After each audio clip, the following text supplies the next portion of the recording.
Rin-toru was born with a curse he can see with his own eyes. The deaths of people, it's as if he enters the person's body right before they are killed. And this happens to those close to him. No matter what the boy does, fate is already sealed. Because of that, he avoids making friends as much as possible, afraid of losing them.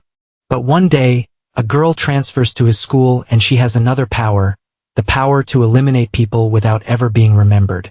She uses her power to deliver justice with her own hands, eliminating criminals, but then, another girl appears at school and she has the power to cause death through accidents, and her ability is that she will never be blamed. The only one who knows about these powers and can stop them is our protagonist.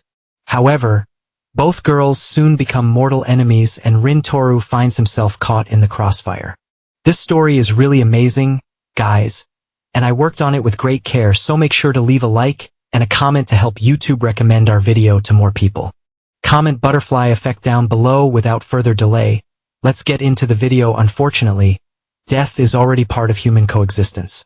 No matter how much we like living, in the end, everything ends the same way. Medicine can't solve this kind of problem, and what our protagonist was saying is that death was inevitable.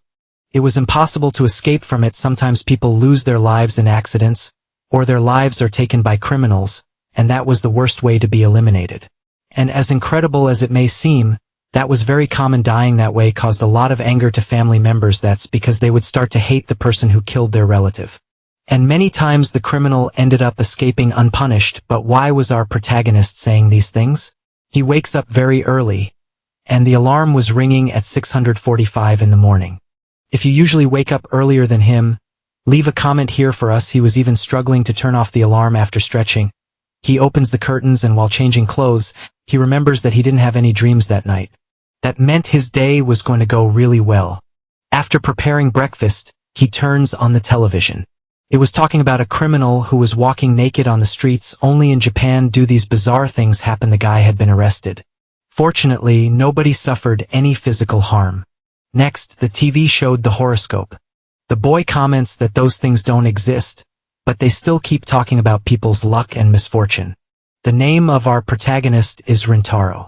And after turning off the television, he comments that a transfer student will arrive at school today. Yesterday's class was very lively, so today would also be very good. When putting on his sneakers, he turns to a picture frame, and we see it was a photo of his mother, and he says goodbye to her. He needs to run so he won't be late, and notices that the janitor was very friendly, saying good morning to the students, and even starting small talk with our hero. But he doesn't talk much with people, even though he thought that old man was nice. That's why he didn't want to get involved with him. We will soon see why he doesn't get involved with people. Inside the classroom, he kept listening to his friends talking. That shameless boy was interested in the new student, because he found out she was cute, and the other guy kept shouting with joy. They ask Rin-toru if he also thinks the new student will be pretty. However, he ignores them and leaves his friends talking alone. But something catches his attention.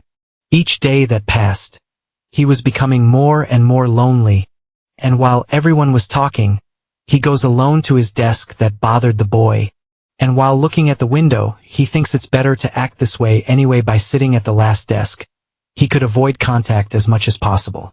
He did this so that he wouldn't make friends with his classmates. The poor boy carried a very heavy burden, and also held himself back from sleeping in class because he was afraid of having dreams. At that moment, the teacher opens the door and welcomes everyone. The new student, who would be transferred, was waiting outside and noticed that the teacher was calling her to introduce herself. The girl walked in with a big smile on her face, and all the students were amazed, saying she was very cute. She immediately set her eyes on Rin-toru. Meanwhile, he kept ignoring her. Nice to meet you. My name is Yamino. The teacher wanted to make the introduction, but thanked her for doing it herself. It seemed she had become interested in Rin-toru. Since she couldn't stop looking at him, the classmates near the boy commented that she was very pretty, and he was even holding back from looking at her. But it seemed inevitable, and he ended up looking. The teacher asks if she would like to say a little about herself, and making gestures with her hand, she said she really likes living. Our hero pretends he wasn't listening to anything, and his greatest wish was to create a world where all people could live happily.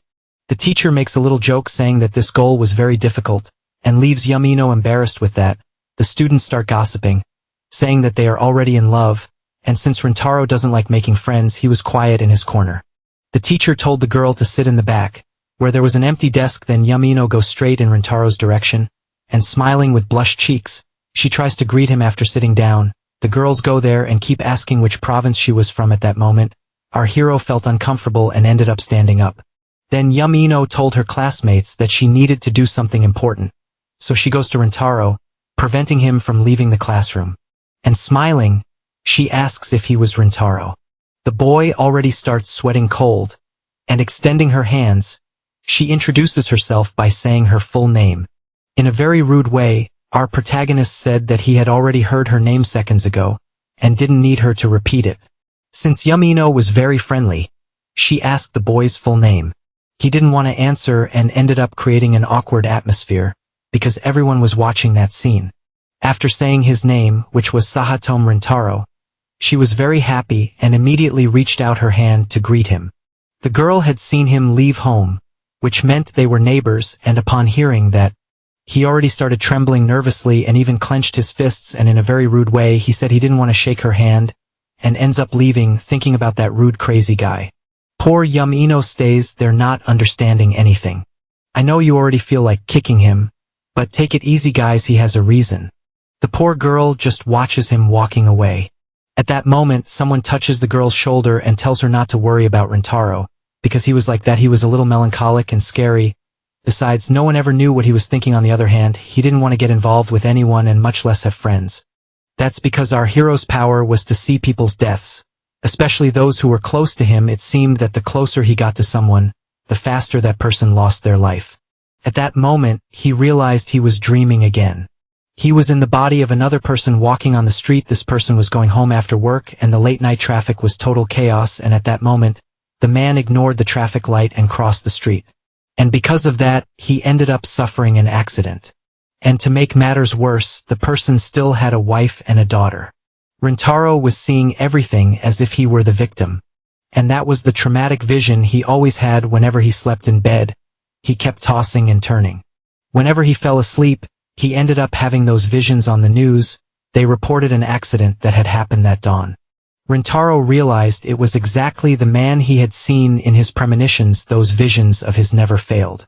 He had two types of visions, which were the premonition that happened between 1 and 2 days, and also the vision of seeing someone who was dying very close. Those were the worst, because he saw the person dying in real time live. The boy was very shaken by this, since he had not gotten used to it before going to school. He says goodbye to his mother again and says he will return later. That guys already makes us understand that he was an orphan and lived alone. He started having these visions when he was very young. His mother tried to comfort him because he always cried. Back in the classroom, he ends up meeting Yamino again. She was all cheerful saying good morning, but he never replied. Then the girl starts bothering him, asking if by any chance he was listening to what she was saying. What is it, girl? What do you want to know? She was only saying good morning, and he stays there sweating cold, trying to avoid making friends with her. The transfer student was called Yamino Sakurako, and was still trying to get closer to him. On the first day he had completely ignored her, but after that she started following him after class, since they lived in the same neighborhood, and in the following days she kept chasing him wherever he went. 8 days had already passed, and she wouldn't leave our hero alone, trying to start a conversation. Then Yamino keeps asking if by any chance he likes horoscopes, but he barely knew what his sign was, and she keeps talking about the news. My God, this is so annoying. Won't she ever leave me alone? Looking at the window, she said the view was very beautiful and kept asking him to look too. Why hasn't she given up talking to me yet? She's very strange with his head down. Rintador asks her to leave him alone, and a little sad, she asks if by any chance it isn't fun to talk to her. No, it's not fun at all to talk to you. Calm down, Rinter, you don't need to be so aggressive. I don't know why you insist so much. Even with me ignoring you, you keep starting conversations. The atmosphere gets even more tense, because the class representative shows up, since she had heard everything. She said that Rintador shouldn't be mocking Yamino. The boy defends himself, saying that she is the one who keeps bothering him. The poor girl was embarrassed and said she only wanted to get closer to the boy. The representative's name was Shizuka, and she said she noticed that he was responding rudely. For being scolded, Yamino felt bad and apologized. The girl then asks them to hand in their homework. But the transfer girl hadn't done her assignments. The representative starts scolding her too. In fact, Shizuka was an old friend of our protagonist and was the only girl who knew his past. That's why she had taken care of him. Even if she didn't bother him from afar, the girl took care of her childhood friend and had never abandoned him. Later, everyone was paying attention to the class. Then the girl, she keeps whispering to Rintaron. Asking about the lesson, he answers that she should ask the teacher, not him. At that moment, the teacher notices they were talking and asks the two of them to be quiet at break time. She runs up to him, asking to have lunch together, but he didn't want to. Even so, the girl keeps insisting, following Rintaron down the stairs. That ends up making him very irritated. Even if ignored and answered coldly, she didn't stop trying to get closer. The real fear of our hero was making friends with her and ending up seeing the girl's death through his dreams. After all, it seemed that the boy attracted these disasters guys. Everyone around him ended up getting hurt. She said she would share her lunch with him and got all happy. At that moment he shouted at her to get lost and that he didn't want her company. It seemed he had never been so rude before, and that scared the girl. She even called him again, but the boy turned around and left. No matter what I do, this girl won't leave me alone. On the school rooftop, he mentions that all he wants is for the girl to stop being kind. He goes to the railing, and once there, he starts observing the landscape. All people had somewhere to go back to after school, but he had no one waiting for him. That's because his mother had died some time ago and he lived alone in that house. But it hadn't always been like that, because he had a mother who cared a lot about him. At that moment, Yamino seems to scare our hero. She yells at him not to jump and grabs his arm. The boy didn't like physical contact much, so he tries to break free from the girl. She keeps repeating that he couldn't die and even ends up falling on the ground with her on top of him. Our protagonist wasn't understanding anything anymore. And of course, there had to be that romance scene. Since he was on the rooftop after class, she imagined he was going to give up on life, if you know what I mean. Closing his eyes, he told her to calm down. Then the boy said that the representative had told everything about Rintaro's mother. Then the scene goes back a few minutes earlier. At the time, he had run away from the girl going up the stairs. She had been very sad, but ended up meeting the class representative. The girl asked why Yamino had that sad face, and the poor girl started crying. After explaining everything, the representative said that Rintaro was really like that. But the poor girl thought he was angry because of her fault. Shizuka offers a handkerchief and tells her not to think badly of Rintaro. He had always been alone. And then Yamino wanted to know why. It was a bit complicated to explain this story, but it had to do with his mother. Shizuka didn't feel very comfortable telling this kind of story to the girl, but she needed to know all that. So she was going to tell her in elementary school. Rintaro and Shizuka were very good friends back then. The boy was very lively and also cheerful, and even was the center of attention. He was the popular boy in the class, but after his mother died in an accident, he became a recluse and even stopped having friendships. Everyone in the class was worried about him, but the boy didn't approach anyone. The girl says that she always watched him from afar, and little by little ended up stopping having contact. The teacher said it was trauma because he had lost his mother. It seemed like he was afraid of something. Since then, Rintaro didn't want to get close to anyone anymore. And it had been a long time since Shizuka had seen him smile. Yamino listened carefully to the whole story. And finally, the representative told Yamino not to give up on continuing to talk to him. Because she couldn't do anything, she didn't have the strength. It was a request that the representative was making to the new girl. Please, Yamino, keep talking to Rintaro, only then will you be able to save him. The girl was determined to do that and even said she could leave it to her. And she already runs off in search of our hero. For some time, Shizuka had been watching our protagonist from afar, but she didn't have the strength to go talk to him, and now she thanks the new girl in her thoughts because she really was a girl of attitude. That way we return to the present. When the redhead was on top of Rintaro, she apologizes for invading his privacy and asks that the representative had told his story. The intention wasn't to pry, and she also said she was sorry that he had lost his mother. And even though his mother had lost her life, it wasn't for him to do something crazy like jumping off the building. The guy said he wasn't going to do anything like that, and the girl was confused. He really missed his mother, but he wouldn't have the courage to take his own life. The most important person to him had gone away and he couldn't do anything about it. He would never see her again, and even if he didn't have the courage, sometimes he had these negative thoughts, letting out a scream. And Yamino said he shouldn't think like that. And the guy gets angry, asking if she knows what it's like to have that feeling of not having a mother.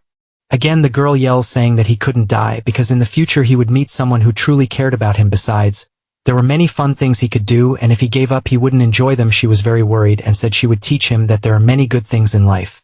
Yeah, I don't know about you, but that sounded like a pickup line to me. All he had to do was give her a chance and she would save him. Yeah guys, that was definitely a pickup line, and I don't know about you, but I even got a speck in my eye. But the boy was angry, especially now that they had touched and the girl was sitting on his lap. However, she starts crying.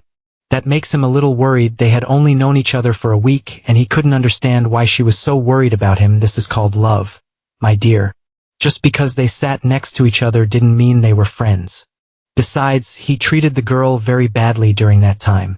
And about 20 minutes ago he yelled at her on the stairs.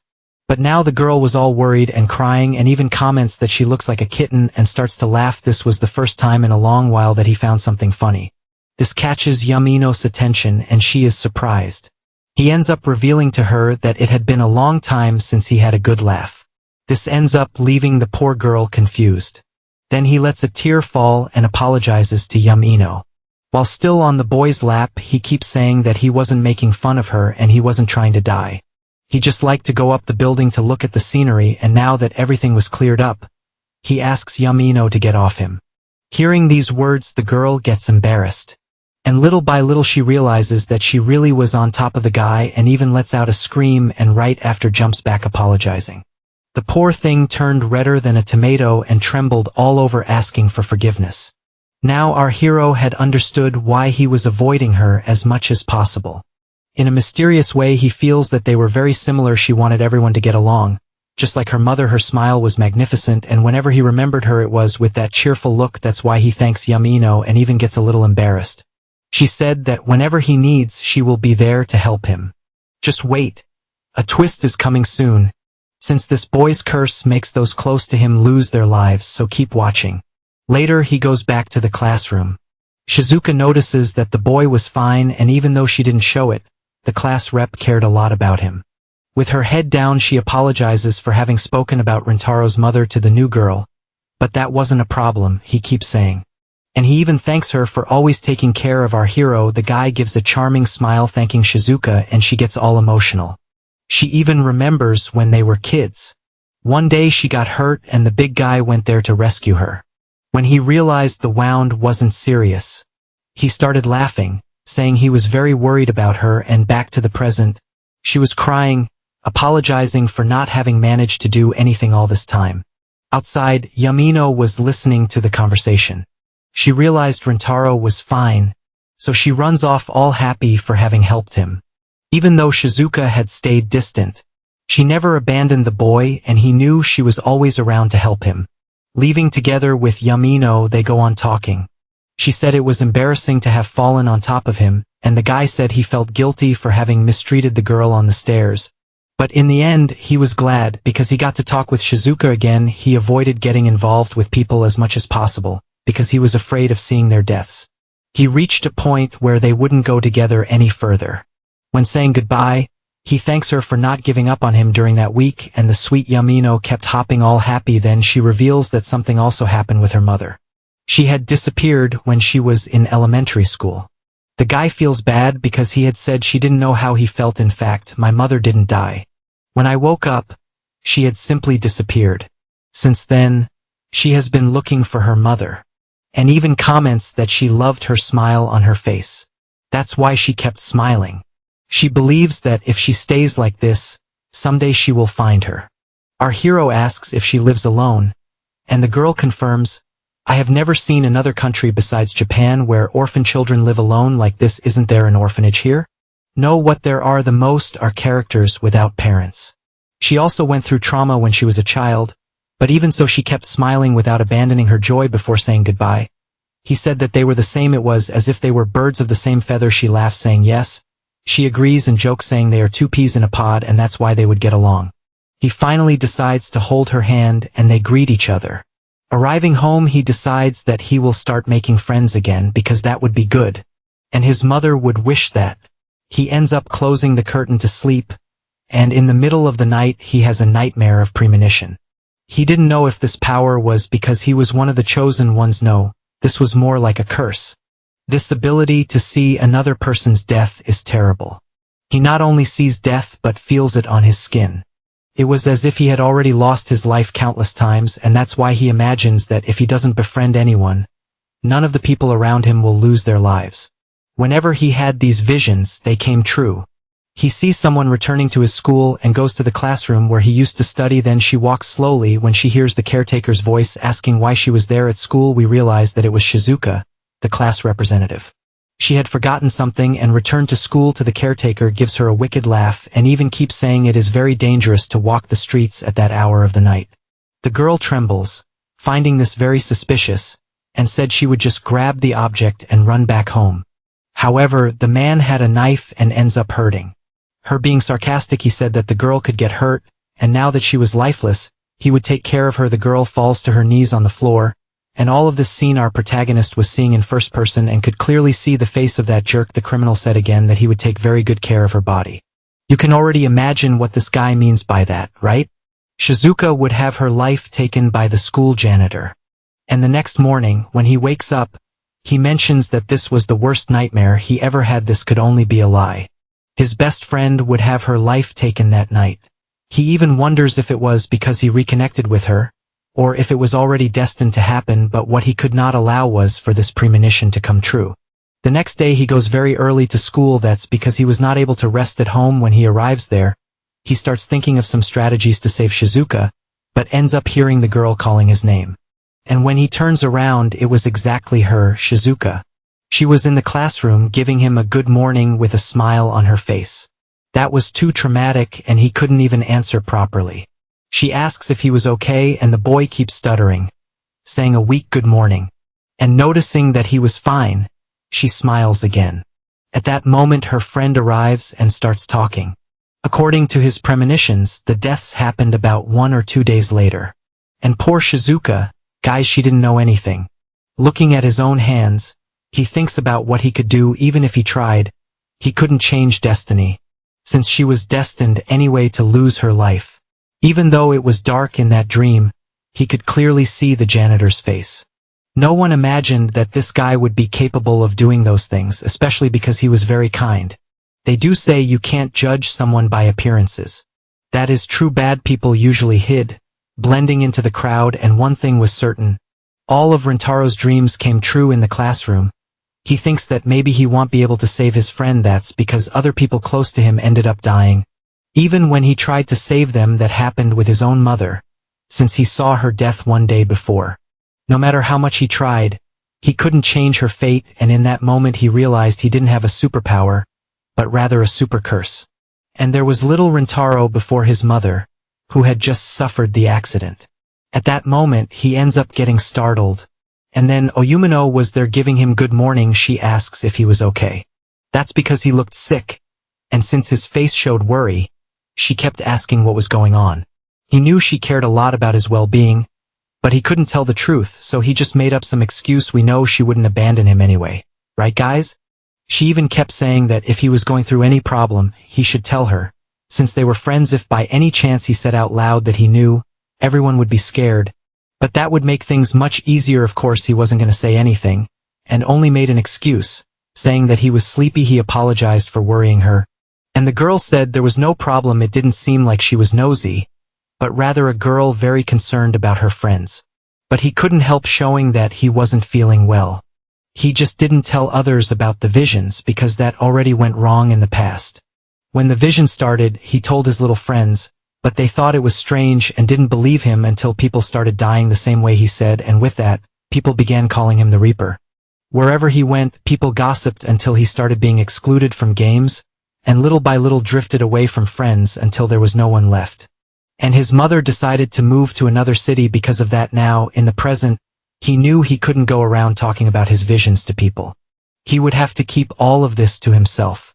The teacher was explaining physics questions, and the one who raised her hand was precisely the smartest girl in class, Shizuka.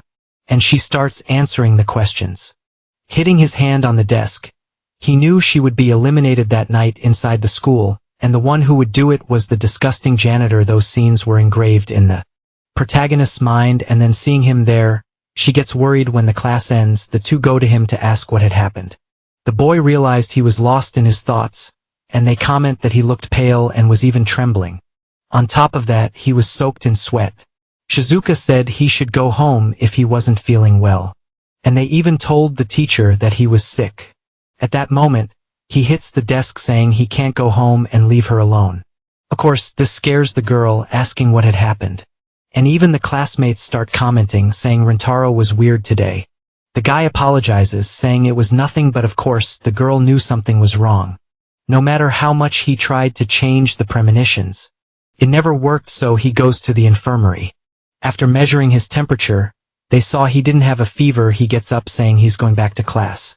And when leaving the infirmary, he meets Yamino. The boy thinks it's strange that she was still outside waiting for him. Actually, she had gone to get some snacks. She imagined that maybe he was hungry, since he didn't eat properly during the break. This girl here is really cute, but our hero keeps being rude to her. That makes her embarrassed, saying that maybe she overdid it by bringing too many snacks. And he kept watching her, showing everything she bought. The girl hands him a yogurt, asking if he would like to drink it. At that moment, she dropped the bread on the floor. And a bit clumsy, the girl said she wasn't good at these things, and he starts laughing and leaving Yamino surprised. He accepts the invitation and said it would be a pleasure to snack with her. After 2 weeks trying, she finally managed to have lunch with our hero. It was time to leave and the students were leaving the school. Shizuka sees her phone and our hero calls out to her. The boy wanted to know if she was already going home and notices that she had the school work in her backpack. Actually, she still had to finish organizing some things and asks if something happened. He remembers she had forgotten some object. That's why she came back to school at night. So he couldn't let her go back. Grabbing her shoulders, he gets desperate, asking if she forgot something. Of course, she doesn't understand anything. Your phone, your subway card, your math book, or even your handkerchief. Did you forget them? Are you sure you didn't forget anything? Shizuka answers that she thinks not for a moment. He even thinks he is going crazy. But then he tells her very seriously that if by chance she returned to school at night, she should call him to let him know. And after insisting a lot, she agrees to do that. The girl logically thought this was very weird, and Rintaro stays there watching the girl leave. After entering the science room, she starts cleaning everything. Later, she is happy for finishing organizing. It had taken longer than she expected, and now she is going home. When she lifts her backpack, the card gets stuck in the chair, and when she leaves the room, the card falls on the floor.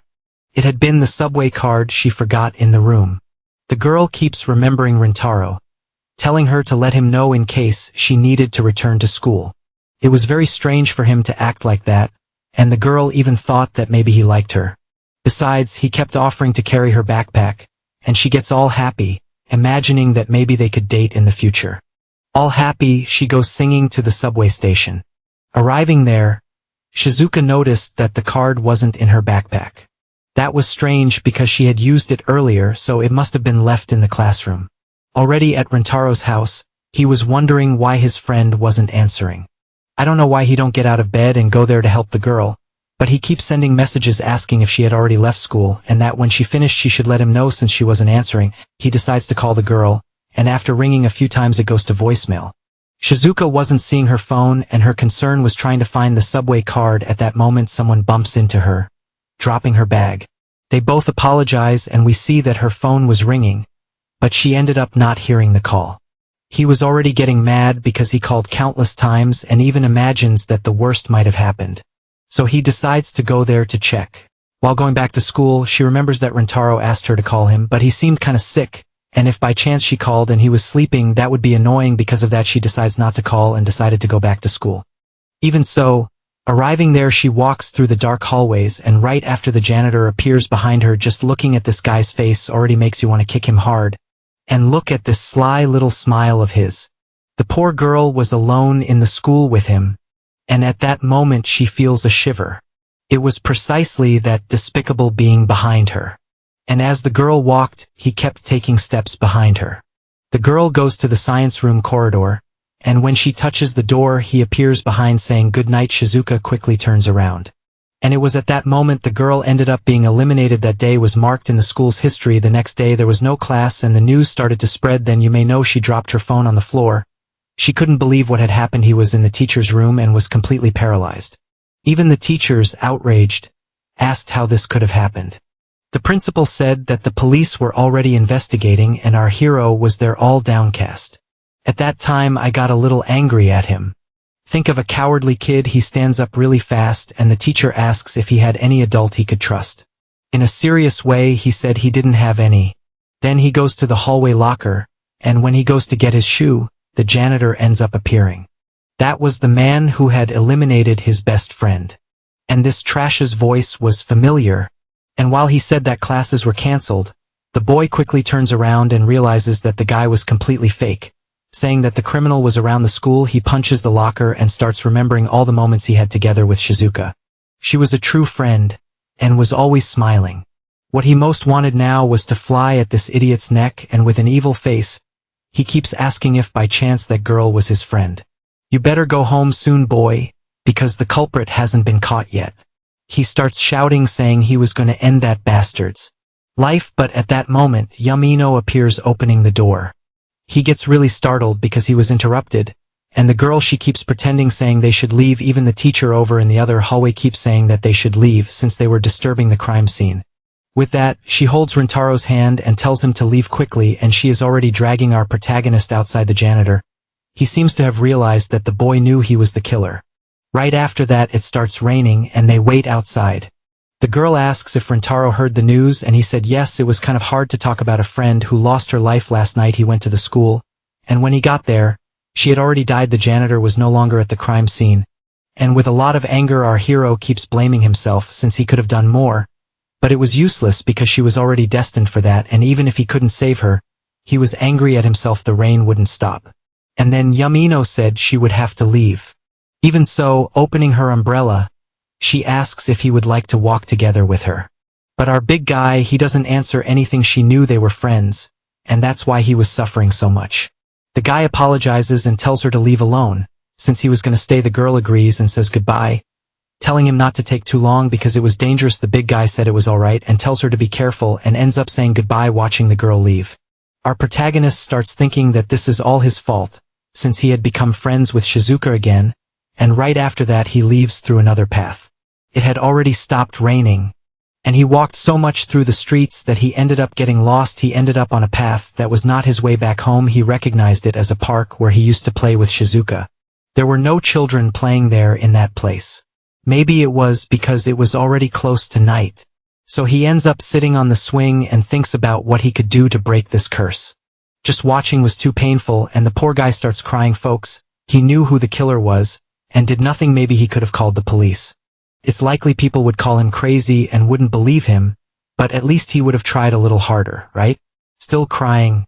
He thinks that maybe none of this would matter, since in the end he never managed to save anyone. Sitting on the swing, he asks who it was that cast this curse on him, since he never wished for it. As he was destined to suffer forever, maybe it would be better to end it all. At that moment he remembers Yumino above him, saying he could not die. Remembering those words, he starts crying again. Thinking of the girl, he knew that if he left, she would also suffer a lot. It was as if all the effort she made was finally having results. That's why he could not have this kind of negative thought. He should live a happy life so that his mother and his friend feel happiness for him. Both were very kind to our hero. So the boy, he would have to value his life. At that moment he has a real-time vision, and notices that the person who was being attacked saw Yumino's face. That was very strange and was happening right now live. That's why he gets up and starts running. Maybe he was wrong, but it looked like Yumino was attacking the janitor. He runs because he recognized the place of that scene. And when he gets there, he is petrified. He couldn't move. When he peeked around the corner, he had seen a dirty blade. And who was there? Was his new friend. Scared, he asks what Yumino was doing.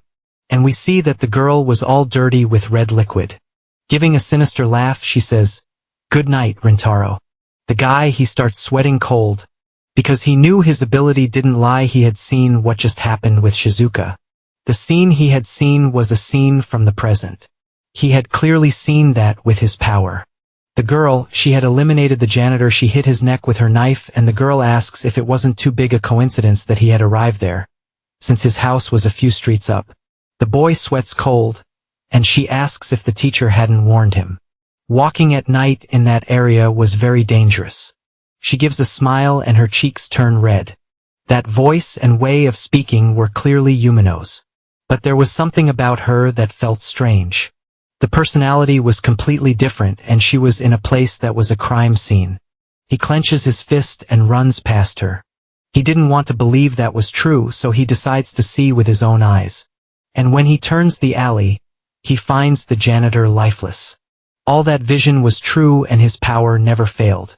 The janitor really had been attacked by Yamino, and leaning on the pole he starts throwing up. "Was it you who did this?" She makes an innocent face and right after says that yes, it was her. "I eliminated him with my own hands and even said I hated that janitor." While she was cleaning the knife, Rintaro asks why she would do something like that. In a calm way she said that it was logical that Guy had eliminated Shizuka, so she ended up taking revenge. She says this with the greatest naturalness. So much that our hero starts to get scared, thinking she is very dangerous.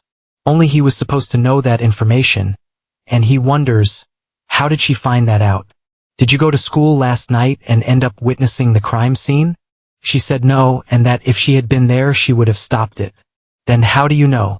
She gives a smile and said she just knew. She can feel the evil in people. The guy is shocked because that did not make much sense. He even thinks that maybe she had an ability similar to his, but that did not matter. And shouting, he said that she could not do that because it was wrong. It was better to have reported it to the police and made him be arrested. The girl just listens and he keeps shouting at her. However, that janitor could not complain about anything because he paid with the same coin. The guy committed a crime and went there and suffered, but it was Yamino who would now carry this sin. In response she is smiling, and said that all bad people should simply stop existing. At that moment he realized she had a few screws loose.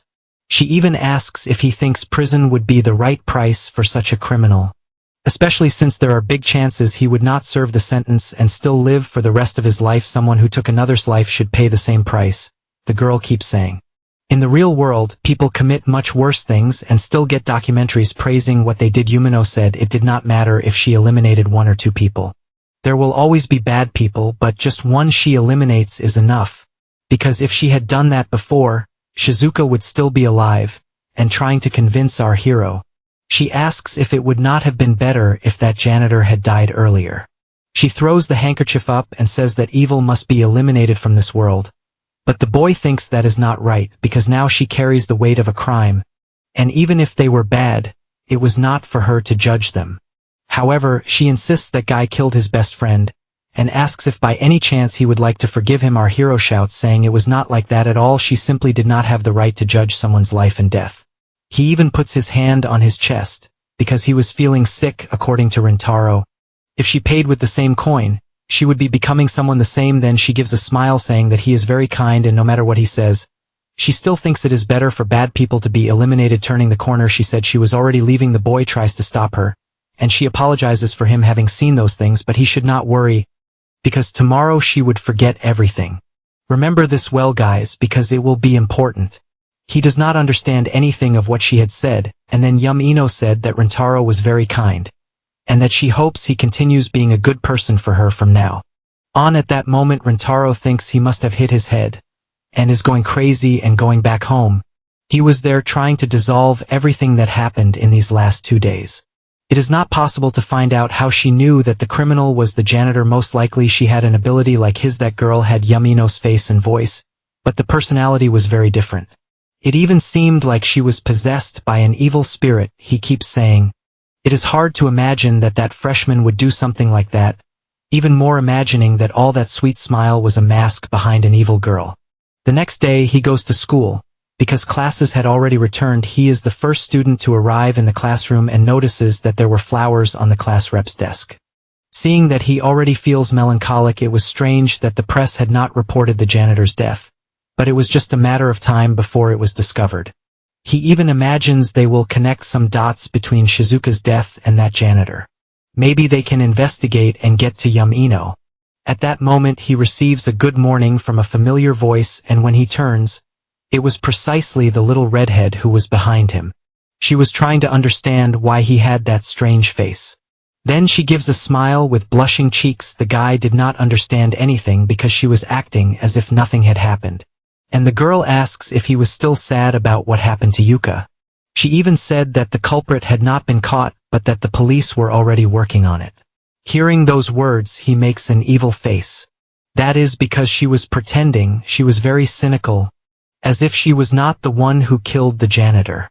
And he even wonders how she can be such a good actress. At that moment he starts to get angry and grabs Yamino's shoulders, asking why she had eliminated that man. Scared. The little girl does not understand anything. Of course that man was bad. But you could not have done that. She starts getting even more scared and then screams, saying she knows nothing of what he is talking about. It was too much on Rintaro's mind, so he starts saying that he will not let her make a fool of him and asks if she does not remember having killed the janitor. The girl said it was not her and that she would never do something like that. Grinding his teeth in anger, he shouts at her to stop lying to him and also said that he witnessed everything last night in the alley, near where they lived. Scared, the girl told him not to talk to her anymore, and the big guy realized he was losing his mind. His heart races and he starts to feel sick. In the hallways they can hear him yelling at Yamino, and because of that several students go there to stop him from talking to her like that. His classmate even says that from the hallway everyone could hear, and another girl asks Yamino if she was okay, and they still say that he should not blame the new girl for such horrible things. The blonde one did not know the whole story, but there were things that should not be said out loud. More students start arriving there to protect the redhead. The poor girl apologizes and she says not to judge Rintaro, but our hero simply runs out of the classroom. All of this was too much madness. He runs through the Then Yamino really seemed like she didn't know anything, and he keeps remembering the scene from that night in the dark alley. She had said when saying goodbye that the next day she would not remember anything, and stopping in the hallway. He wonders if maybe she has a split personality. Or maybe she was just a good actress. In the newspapers it was saying that the school janitor ended up dying in a car accident. He goes towards the teacher's room, and when he gets there he asks for permission. The teacher asks what had happened. He was kind of desperate and wanted to ask her something, and it was about the janitor. And when he says that, everyone turns around. The teacher asked if he knew about the accident and messing with her hair. Said that it really was terrible. He asks if the janitor really died in a car accident, and when she said yes, the guy is already completely in shock. The teacher was very sad, saying that janitor was a kind man and took good care of the students, but Rintaro had seen him being killed by Yamino. That scene kept coming back to his mind, and it was very clear to him. Holding his hand to his chest, he starts feeling sick again, thinking he was going crazy. The teacher told him to take a deep breath, and when he falls to the floor she goes over very worried. The kid here, he was having a breakdown, and if I were him I would also be thinking I was going crazy. At that moment the teacher hugs him, saying that everyone is suffering along with our hero, but that the boy should stay calm because everything would pass. This way he manages to breathe better and even calms down. Later she goes with him to the infirmary and still asks if he was already feeling better. The guy said yes and apologizes for the trouble. She understands that what is happening at school this week is going to be very hard to deal with, and still tells him to go home and rest. That is easy. The guy stays more at home than at school. The teacher leaves the room very worried about him, and the big guy keeps sitting on the bed. At that moment Yamino calls the teacher and asks if Rintaro was in the infirmary. She said yes, but tells the girl to leave him there resting, and ends up pushing the girl back to the classroom, saying she needs to get back to her studies. The poor little girl stays there all worried about Rintaro. After school, later at night, he kept wandering the streets aimlessly. He wanted to check if that alley was still dirty, especially because she caused a huge mess in that place. He slowly heads to the place. When he gets there, he is surprised it was all extremely clean, without any trace of blood, and he even looks in every corner. He runs his hand on the wall to see if it was still damp, but there was no trace of dirt, and it also hadn't rained to wash the blood away. The ground was dry, and there was no sign that anyone had been there to clean everything, and he even wondered what had happened for the place to be like that, and this only reinforced his idea that he was going crazy. At that moment, Yamino appears, asking if he came to this place to meet her again. This was the first time someone could remember her, and the girl thinks that is interesting. What do you mean? Of course I remember you. You study with me, but that was not what she was talking about. Guys, the girl asks if he remembered what she had done yesterday, and even comments if by chance he noticed that people's memory was abnormal. He had spoken with the teacher, and she said that the janitor had died in a car accident. Then the boy asks Yamino what she did and if that was real, and smiling, she said yes. In a kind of crazy way she said with all the words that yesterday she had killed the janitor in that alley. But it was strange because no one remembered. And he even keeps telling her that this is impossible. The girl slowly approaches him and said that this is what she is. She eliminates people, and they do not remember her. The guy tries to back away and she touches his belly saying that he is the first one to remember. Even the people who are at the crime scene do not remember the next day. The big guy gets really angry and realizes that he was not going crazy but that she had a bizarre power. Could it be that she has a power like mine? She literally could eliminate anyone and no one would know. It was strange because no one had remembered her things until now. He was the only one to remember. The girl even asks if by any chance Rintaro is like her. He had the power to see people's death, which would happen in the future, or see the death of someone near him in real time, but he could not interfere with destiny. No matter what happened, it always came true. But Yamino's power was different because she changed things. Smiling, she told him to stay calm and forget about it. She was surprised that he remembered, but that didn't change anything. And she also said that he must take care of her, because the classmates would think he was a bad person if he mistreated the girl. Rintaro asks if by any chance she would also kill him, but she said no. Even I would be dying of fear of this girl. Better stay away. He was a good person and she only did this to bad people. I don't know about you, but I don't trust her much, especially because our hero was also a little suspicious. Her personality was very different, and even her eye color changed, and even if the voice was the same, he felt it was another person who was there. It was not the Yamino he knew from school, so he asks who this girl was. Then Yamino gives a laugh, scaring him. And she keeps laughing in a kind of cute and at the same time weird way, saying he understands nothing. She was Yamino Sakuraku. But she was not the Yamino he knew. Because that heart belonged to another person, the guy wonders if she has a split personality. And that was exactly what was happening. It was as if there were two people in one. He had already read about this in other places, and it was what happened with a child after trauma. Sometimes when suffering something traumatic in childhood, the memories separated, and then another personality appeared. Maybe that was what happened to Yamino, he keeps thinking.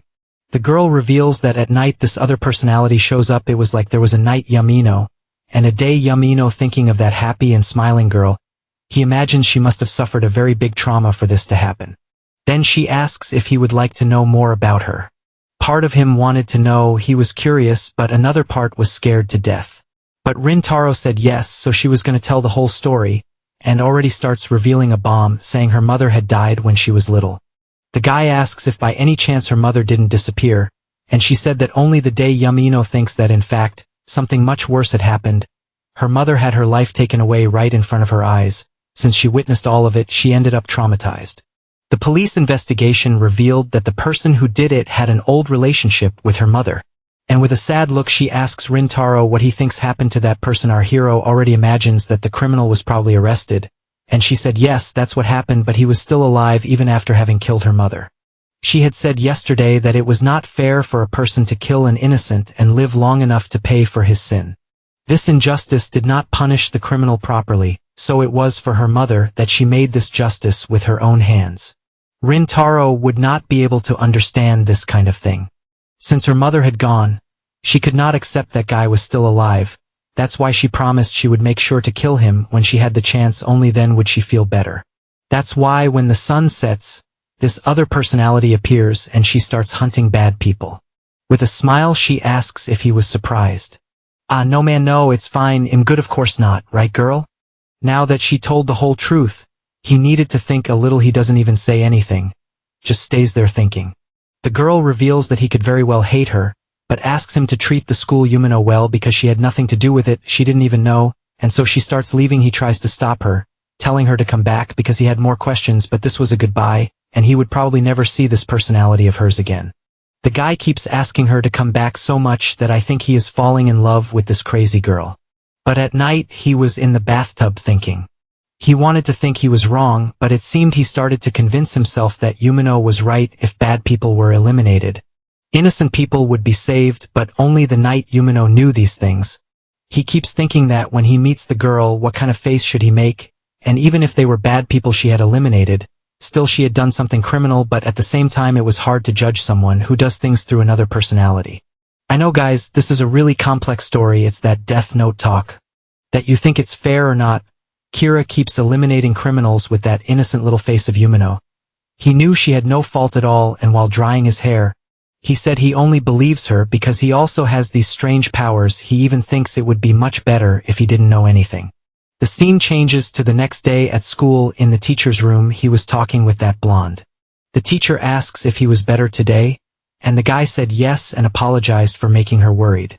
She asks him not to push himself too much, and if he feels unwell to go back to the infirmary. He agrees and leaves. The guy was walking tense through the hallway until he reached his classroom. He was worried about what his classmates would say because of what happened yesterday. He remembered everyone drawing attention to him, because he was shouting at Yamino. Maybe everyone was slandering him inside the classroom, but anyway, he decides to face it and opens the door. Upon arriving, Yamino looks at him. She notices that he had entered, so she immediately runs off worried. The guy notices that she was shouting his name loudly inside the classroom. And while going in his direction, she asks if by any chance he was feeling better. She learned from the teacher that he had felt unwell and left early yesterday. At that moment, he realizes that this girl really had a split personality. Nighttime Yamino said that daytime Yamino knew nothing, so he decides to believe this story, because it would be better for both of them. He apologizes for what happened yesterday, drawing the girl's attention. He was regretful for having shouted at her, giving a slightly shy smile. She said she didn't mind, because he had been sad yesterday. At that moment his classmates approach and call him by name, saying that they were wrong yesterday. Our guy doesn't understand anything. They thought Rintaro was blaming Yamino for Shuka's death in the classroom. That's why they apologized. Another girl also appears, saying that Yamino had told everything. She said that Rintaro and Shizuko were childhood friends, and that's why he was so upset. He realized that Yamino was doing everything to clear his name, and the girl stayed there saying that our hero only shouted at her because he was sad. Everyone was shaken by what had happened this week and apologized for having drawn his attention, since he was just venting. The blonde even says that if Rintaro was going through something he could count on them, and Yamino gets emotional because the boy was making new friendships. Moreover, if he got sad, the class president would also be worried wherever she was. Thinking about that, he gets emotional, and everyone there tries to befriend the boy, all thanks to Yamino, who didn't give up on Rintaro. The class president had always been concerned about him and ended up leaving this legacy for his new friends. Later, they were taking the trash to the collection point. The teacher had asked the two of them to do this, and the guy keeps calling Yamino to go together after class. She agrees, making a kitty face, and so they go to the recycling area. She explains to Yamino that she should throw the glass in this other place. She agrees and goes there. However, there was a broken piece of glass sticking out of the trash bag, and it was a very sharp tip. The girl ends up throwing it without him noticing. At that moment, he notices a drop of blood falling on the floor and gets scared. He realizes that she had cut her arm and had some bandages wrapped around it. He ends up finding the girl all hurt and is still surprised, asking what kind of wound that was. In tears, the girl said she hadn't realized there was broken glass in the garbage bag. All worried, our protagonist goes there to help the girl. In tears, she keeps saying that it wasn't her fault. Sweating cold, he imagines that this girl really doesn't remember the things her other personality does. When he throws her yellow blouse, which was torn, he notices some scars under those bandages, and the atmosphere becomes a bit romantic as he stares at the girl. At that moment, she tries to cover it up, saying that he's shameless for looking at her torn clothes. And so they start arguing, with Rintaro saying that he wasn't looking at anything. A little embarrassed, he scratches his neck, saying that he was only curious about the bandage. At that moment, she is left speechless, all embarrassed. She stays there crying, and he says that he will take the girl to the infirmary. After they get there, Rintaro tells Yamino that the nurse is already coming, and that what they would apply to her cut was a medicine that stung quite a lot. With tears in her eyes, she apologizes and says she's very sorry. She was feeling guilty since she was giving him a lot of trouble. And our big guy just sighs, saying that he's there to help her. The redhead starts joking, saying that he's like a pure-hearted monk, and so he starts dressing the wound on her arm. Since the nurse hadn't arrived yet, minutes later, he finishes bandaging her little arm. That makes the girl excited, saying that he was very skilled. Rintaro just stands up and says that it was nothing, that he's there to help, all embarrassed. She said she had only pretended to call him shameless earlier because she was ashamed of her wounds. She says that she simply wakes up full of bruises, And our hero knows that it's because she doesn't remember her other personality. With an awkward little laugh, she even jokes, saying that she's probably a sleepwalker. No, my dear, you're just bipolar and pretty crazy too. When he had redone Yumino's bandages, he noticed that she had both new and old scars. Those cuts and marks were bruises she got when she was in that other personality. At that moment, he says that he would like to ask her something. Hey Yumino, do you think it's right for a bad person to die? Of course, the little girl doesn't understand that question at all.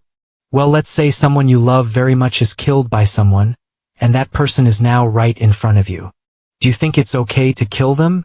That makes Yumino thoughtful. She says that all bad people should simply die, but of course it's her other personality speaking, and then the Yumino we know says that she really wouldn't be able to forgive such a person. If someone she loved very much died, she wouldn't be able to forgive the killer. A little tense, our hero wasn't expecting that answer. However, she changes her expression and says that even if that person doesn't deserve forgiveness, they also don't deserve to die. It's not up to her to judge people. That takes Rintaro by surprise, as he's sure that she really is a good girl. With a little laugh, she asks if he thinks the same way, motivated to protect her. He says that he agrees with the girl. Of course, it's impossible to forgive a murderer. And turning around, she says that even if it's hard, it wouldn't be her place to decide someone's fate. And with a smile on her face, she says that if she killed a bad person, the bad thing they did wouldn't be undone. And she also says that she would, of course, like them to pay for their sins, but not in such a cruel way. And she says this while laughing, since she was a very cheerful little girl. At that moment, Rintaro realized that the nighttime Yumino is very different from the daytime Yumino. Then the girl approaches him, and at that moment he looks seriously at her, determined that he will protect her no matter the cost. Since this girl had a pure and innocent smile, late at night, he decides to send a message to the nighttime Yumino, saying that he would like to meet her, and that message was sent at 10 p.m. The other personality of Yumino ends up receiving the message and even gives a curious little laugh, wanting to know what he has to say. That way our guy waits, and when she arrives he is even a bit surprised. She says good night and approaches slowly with an innocent look. Yumino asks what he wants with her at that hour of the night. And just by looking into the girl's eyes, one can already tell that she really changed personalities, since her eyes are now red. The boy couldn't believe she actually came, and with a smile she says that she really wanted to know what he had to say. Well, Yumino, I have something quite serious to talk to you about. That takes her by surprise, but at the same time her cheeks turn red as she tries to figure out what he wants. The boy even asks what's happening with the other Yumino. And the girl then says that her other personality is sleeping, right? And when do you sleep? She said that she also planned to sleep now but ended up. Our boy apologizes for interrupting her night's sleep, but the redhead, she was happy and says that there's no problem at all. That's because he was the first person who remembered her. That's why she was so glad to be able to go out with him. She even had her cheeks all red, completely excited. Remember that other people don't recall this other personality of Yumino, which is why she can kill others without being recognized. Our protagonist becomes a little scared by that expression on her face.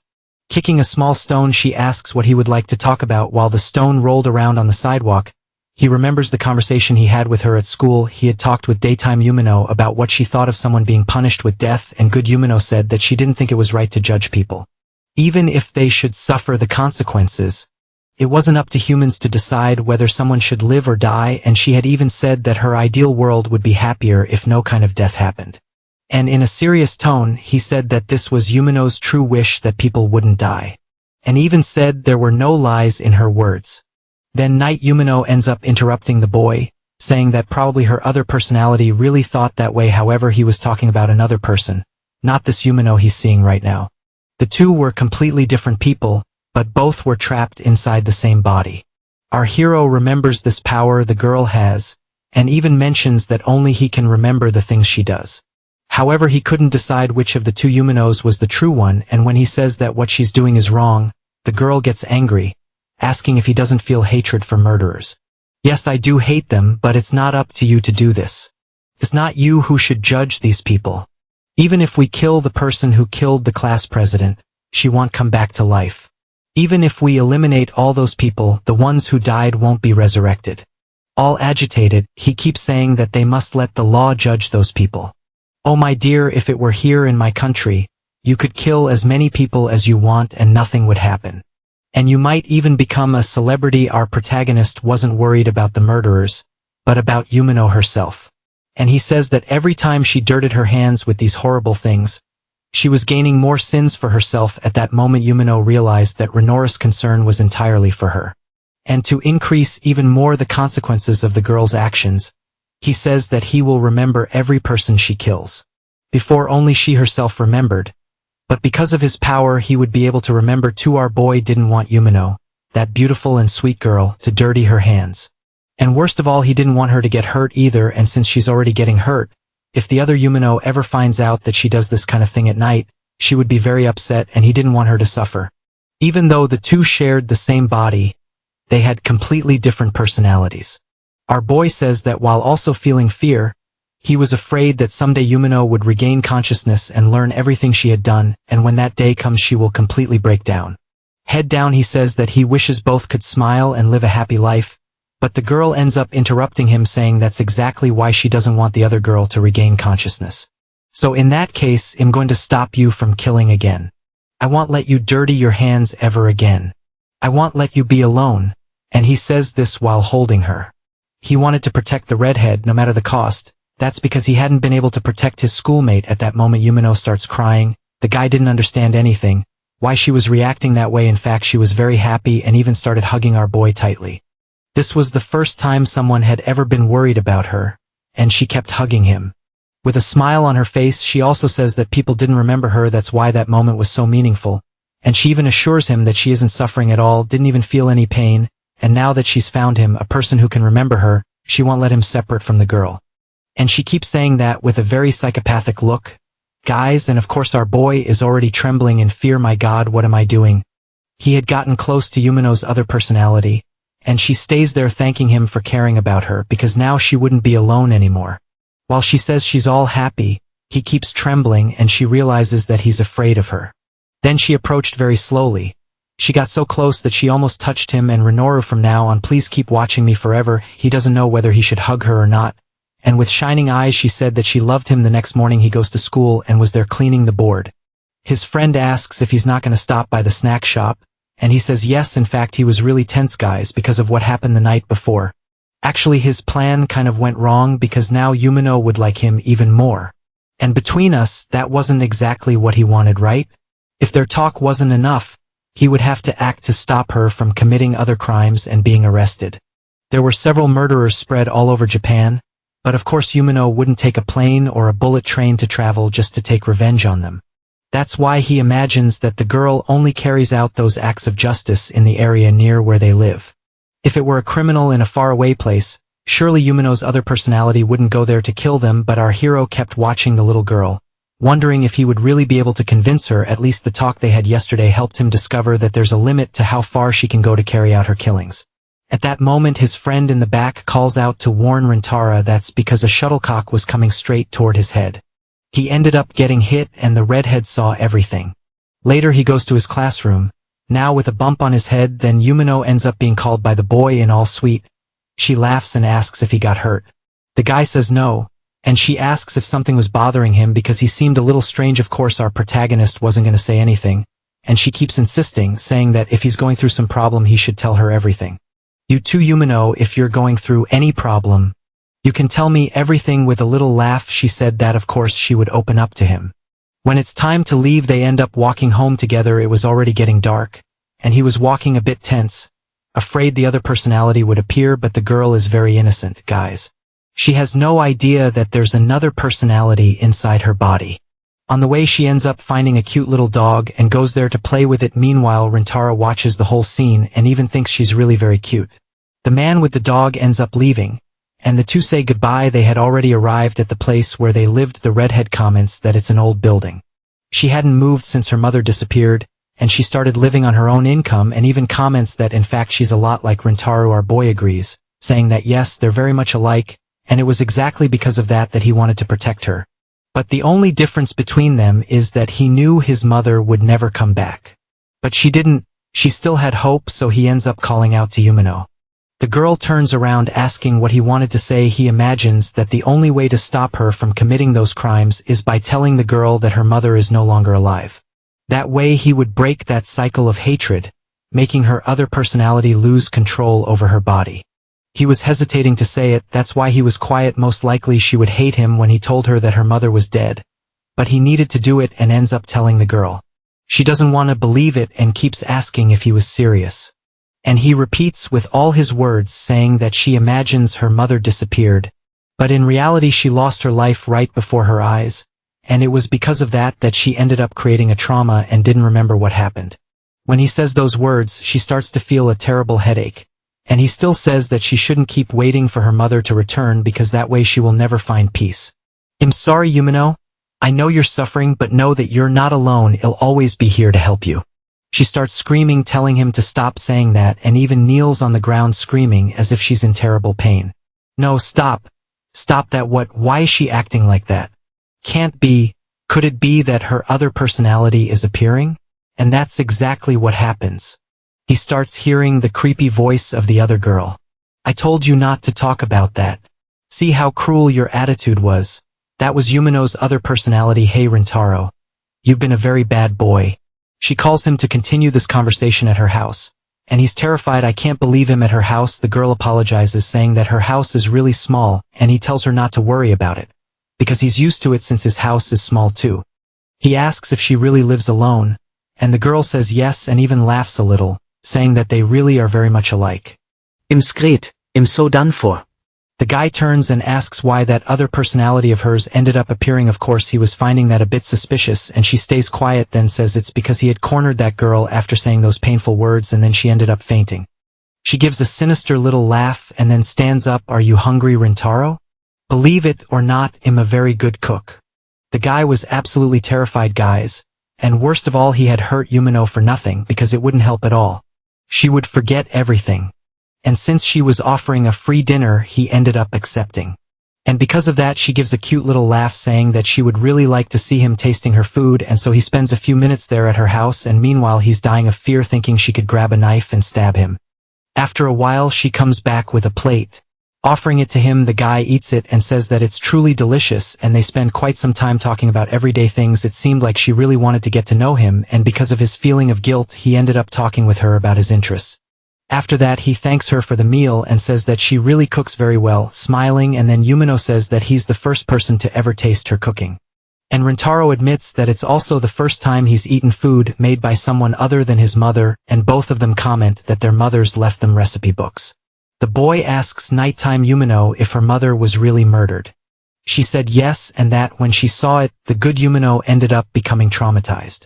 It all happened because of her mother's ex-boyfriend who went there to start a fight. The guy wanted to get back together, but her mother didn't want that. That's because the woman's priority was to take care of her little daughter. Because of that, the guy became furious and attacked her mother. Upon hearing that story, our protagonist feels truly disturbed. When her mother's body stopped moving, the police arrived and arrested the criminal. While washing the knife, she keeps saying that just being imprisoned isn't good enough. That's because he was still alive and needed to be killed. But our hero wants to ask her something. Why does this other personality remember that but Yumino doesn't? The girl answers that she's also Yumino, but unlike the other one, she didn't forget that. That answer leaves our hero silent, and she gives her usual sly smile. And what she wanted to know was why our hero remembers her, since everyone else always forgets. Then Yumino assumes that Rintra's power is to remember her, but in reality his true power is to see people's deaths. He hadn't told her about that mysterious power yet. Then he decides to tell her that he remembers her because of her eyes and explains that he can see the exact moment someone dies. Of course that takes her by surprise, and she even asks if he was there that exact day. And yes, he really was. Guys, he managed to see the girl killing the janitor, and looking into the mirror he says that yes, he saw everything. She ends up putting the knife down on the sink and looks a little sad, saying that she understands the situation. Clearly she knew how hard that curse of his must be. Of course our boy guys is shocked because it seemed like she had empathy for him, since it was truly hard to keep seeing people die. And the worst part is that he saw it through the very eyes of the person about to lose their life, feeling all the fear and despair of the victim. Sometimes someone holds a grudge against another person even in the final moments of their life. But when they are about to pass on to the next world, they end up forgiving. Well, at least that's how it should be, but that's not what happens, says our dear hero. And he further explains to the girl that even the worst villains die feeling pain. And when that person is murdered, all the hatred they held toward another person ends up being transferred to the killer, and he tells that to the redhead, but she doesn't seem to care much, and even gives a smile. He keeps thinking that even if she doesn't care about that, living with all that hatred could bring bad consequences for her. At that moment she claps her hands and tells him to stop talking about those dark topics. The boy even complains, but she crouches down saying she'll grab something fun for them to do, and ends up showing a deck of cards. Wait, just the two of us? Is there even a game we can play like that? She smiles saying yes, since when did she get so innocent? Huh? Although Yamino is a cheerful and kind girl now, she looks like an excited child. Hey Yamino, can I ask you something? If someday I become a villain who eliminates people, what will you do to me? That was a very delicate question, and without thinking twice she stands up. Without a doubt, I would eliminate you.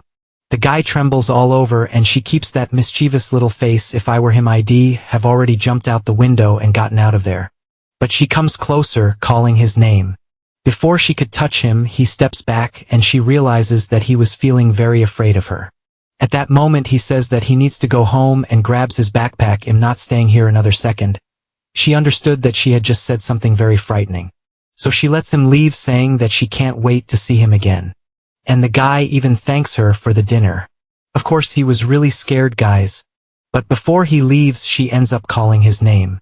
She wanted to make sure they would see each other again, but he didn't want to answer that question, and she noticed that she had made him very afraid. He couldn't even say goodbye to her.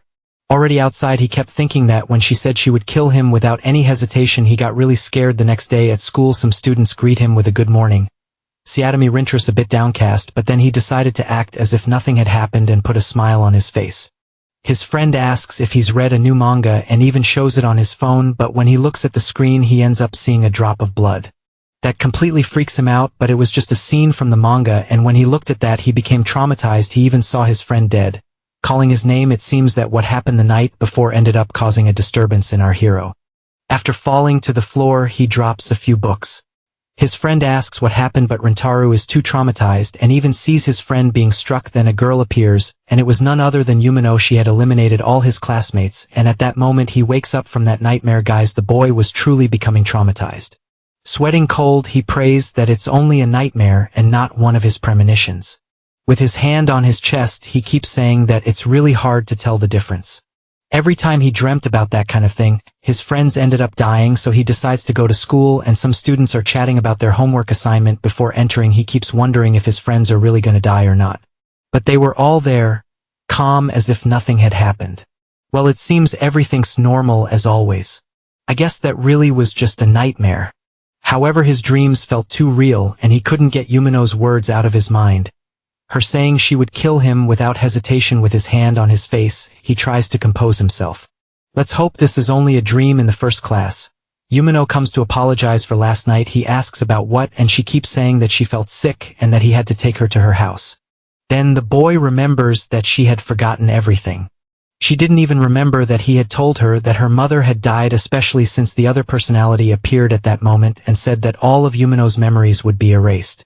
So the girl doesn't even remember that he went to her house and had dinner there for the evil Yamino. It didn't matter if they were friends. If by any chance Rintaro committed a crime, he would be punished by her, so he couldn't slip up around that girl. He thinks all cheerful. Yamino asks if he would like to go home together with her. But he no, because today he had some plans. She had just been turned down by him, so she felt a little sad. And so he leaves alone. He stops by a vending machine to buy a bottle of water and keeps thinking that he must do everything to stop her from killing more people. His main goal was to protect his friend, since for her, killing murderers was like an act of justice. While opening the bottle of water, he keeps saying that he should stop her from doing that kind of thing. The day was very hot, but he was going to keep pursuing his goal, which was to prevent his friend from becoming a villain. Since what she was doing wasn't good at all, but still he felt very afraid of her. At that moment, he ends up having a vision of nighttime Yamino eliminating a criminal, and he manages to see it through the eyes of the man who was being killed and sees Yumino's face there. Because of that, he drops the water bottle and is in shock because she was making a new victim. So he runs off trying to get there in time, and when he arrives he sees that he's already too late. Then Yamino had already eliminated the criminal. Smiling, she calls out to Rintaro and even says that this guy had been breaking into houses in that area. Wait, you killed a thief? That was exactly what she had done, and she even asks if he got there because he saw it through the victim's vision at that moment. He understood that for her, the weight of the crime didn't matter. All criminals should be killed equally. She even apologizes for making him feel bad, and with an evil smile she says that she's going to eliminate all the criminals, even the little supermarket thieves would be eliminated by her. He couldn't let her do that kind of thing. And he mentions that there are two separate personalities within her body. One of them is kind and cheerful and wishes for everyone to live in peace. The other is a vigilante who wants to eliminate all villains. If by any chance the good Yamino discovered this contradiction, she might do something horrible to herself. And he couldn't let that happen. He was feeling very afraid, but his desire to protect her was much stronger. That's why he shouts loudly that he won't let her eliminate anyone else. The scene changes to someone being attacked in a hallway. A woman was being assaulted by a man, and he did it using a rope until the woman was no longer alive. The news began reporting the crime across all media outlets, and the boy knew that Yamino would go there to take revenge on that man because the crime happened in their region. The scene shifts to the next morning at school, and Yamino finds it strange because Rintaro had arrived late.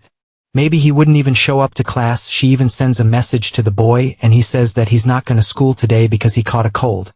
In reality, our boy was skipping class, guys. But he wasn't doing it for fun like you did in high school. He skipped class to stop his friend from killing that criminal since he had seen what the murderer looked like. He could help the police. But he couldn't just show up at the crime scene and try to find the criminal, and since he liked criminal cases, he knew that criminals always returned to the place where they committed their crimes. Several people were passing by nearby, and even though he remembered the criminal's characteristics, he couldn't recall his face clearly. With a serious expression, he keeps saying that the criminal must be around on TV. The news keeps reporting that the killer was still at large. The criminal had the habit of returning to the crime scene to see how the investigation was going. And the boy keeps saying that maybe the criminal was near him, so he starts looking around trying to find that man. Since it was a tall and strong man, he couldn't let Yamino try to take revenge on him. The good Yamino would be asleep while her evil personality would try to go after the criminal. And if the culprit was still nearby, she wouldn't miss the chance to go there and deliver justice with her own hands. At that moment, someone passes close to our protagonist. It was a man wearing a trench coat. He asks the young man to wait, and our boy freezes. He even thinks it could be the criminal. However, it was a police officer who was investigating the crime, and asks the boy what he's doing out of school at that hour. Damn it, this is bad. I need to come up with an excuse really fast. He couldn't just say that he skipped class to help find the criminal. However, it seems the detective had recognized the boy and asked if he wasn't Rintaro. Wait a second, Mr. Onizuka, is that really you? That was the detective who investigated the cause of the death of our hero's mother. The man says that Rintaro had grown a lot, and the boy even thanks him for the investigations in the past. He was very grateful to that police officer. When he lost his mother and became an orphan, that man had been a great help. But now the officer was angry, asking what Rintaro was doing downtown instead of studying. A little scared, he freezes and can't speak. The man even says that he wouldn't want the boy to turn into a delinquent who skipped school. However, that wasn't why he had missed class. Wait, I can't stop the criminal alone, so I need his help. After all, that detective was very trustworthy. With that, he was determined to tell the man everything, and even asks the officer to let him help with the investigation. Naturally, the detective finds that very strange. Wait, are you saying you want to help me with the investigation? Is that right? And our hero even describes the culprit's appearance and also says what the murder weapon was, but the investigator tells him to stop. That place was too exposed and they should go somewhere safer. So they head to a park, and upon arriving there, the investigator tries to process all that information. Rintaro, did you know about this case because of the news you read? Well, Mr. Onizuka, you may not believe me, but sometimes I can see the moment a person dies. Onizuka listens to the whole story, and even though it sounds unbelievable, the officer ends up believing him. And our hero finishes telling in detail how the victim died. A bit surprised, the officer believes him even more because that information hadn't been made public in the news. This is truly unbelievable, the investigator keeps saying. And pointing his finger at the boy, he says he will make some rules very clear. First of all, you're not to do anything reckless, because if they find out I let a kid help with an investigation, I could lose my job. After accepting our hero's help, he feels quite pleased. All right, now I can protect Yamino. And with a sigh, the investigator keeps saying that this boy really is very reckless. The investigator shows a photo on his phone of a possible suspect, and several people around say they haven't seen that man. It was being more difficult than they expected, and in the background we see that our hero and the investigator were being followed, and that person was tracking them all over the city, and it was precisely the criminal. Later they get into the car. The villain was in his early 20s and also had a scar on his neck. That scar was very noticeable, and the investigator keeps saying that it would be the key piece to finding him. Rintaro is sure that this will be very helpful, and the investigator becomes serious because it seems they are very close to catching the criminal. Rintaro even asks the detective if by any chance he doesn't trust him. And with a sigh the old man says that he does trust Rintaro but finds that power of his very strange, especially since he knows the boy isn't the type to lie about such things, and according to some statements everyone said that the criminal really had a scar on his neck. At that moment a notification arrives on the phone and the detective tells Rintaro to follow his instructions. The criminal was there hiding, saying that he should have stayed in the countryside instead of coming to the city center, and the one who ends up arriving there is none other than Officer Onizuka. Their eyes meet, and the officer asks if he can talk to that man for a moment. After checking the phone, he sees that it was indeed the same person, and even our hero shouts telling the officer that this was the criminal, but our hero shouldn't have said that because upon hearing those words the criminal becomes alert and starts running as if there were no tomorrow, thinking he's a superhero. Rintaro runs after him. My god, this kid is only gonna get in the way, and so the officer also starts running. After the criminal, the guy starts running like never before, and since Rintaro was a runner at his school, he manages to get closer to the man. However, there were many obstacles, so it was very difficult to reach him. So his strategy was to take another route to cut the man off. I can't let him escape under any circumstances. And so he manages to get ahead of the criminal, blocking his path, and I won't let Yamino kill him. Seeing this action, the criminal is surprised and then pulls a pocket knife from his pocket. He's armed, but to Rintra's surprise Onizuka arrives at the last moment and lands a martial arts strike on the man, and just like that the criminal loses consciousness and collapses on the ground. Immediately Onizuka grabs his phone and makes a call. Wait, I actually managed to help with the investigation. That's exactly what happened, guys. Our hero managed to help the officer. Now Yamino wouldn't need to kill anymore. However, the detective ends up punching the boy on the head, saying that he was extremely reckless for thinking he was a superhero, and even scolds Rintaro, saying that he didn't keep the promise they made. A little embarrassed, he apologizes. Placing his hand on his head, the officer says that honestly the plan worked, and worried, he asks if he got hurt. Sweating cold, Rintaro says that he didn't get hurt. Minutes later, other officers arrive at the scene, and Onizuka tells our protagonist to be careful and not get involved with other criminals. However, our protagonist ends up being called by the detective, who apologizes, saying that he was very reckless and that by acting like that he put Onizuka's career at risk. However, the man smiles and pats our hero's head, saying that thanks to him they managed to catch the criminal, and that honestly he didn't quite understand that strange power of his, but still, if he ever needed help he could call him, and hands him his card. Of course he's surprised, since that would be very helpful in the future, and with a laugh he says that the boy could call him to help in future investigations, and even wishes that he gets home safely, and before leaving he tells him not to keep skipping class because that's bad. Alright then, thanks. But of course he was happy because now his friend wouldn't be in danger anymore. After that, the police took the culprit to prison. That was the first time he managed to stop someone from being killed, and if he wanted to keep protecting Yamino, he would have to do it many more times. And while he was there celebrating the success of his mission, she appears in the background. What are you doing here, Rintaro? Yeah, kid, she's right behind you, and she even asked if he had interfered. How did she get here so fast? There was Yamino with her evil personality still holding a blade. Seeing that scene, our protagonist swallows hard. Say something, answer me. He immediately realizes that she had found out he made the criminal get arrested.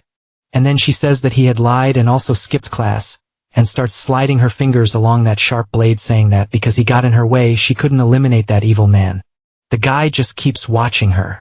Trembling, he asks if by any chance she would eliminate him. Huh? What? She then starts laughing, saying that she wouldn't do anything bad to him, since he only lied and skipped class. For now you're not a bad person, but she was curious to know how he managed to make that criminal get arrested. But of course he wouldn't say anything, and the girl knew that, since it was her secret. Then he explains that he doesn't care about criminals.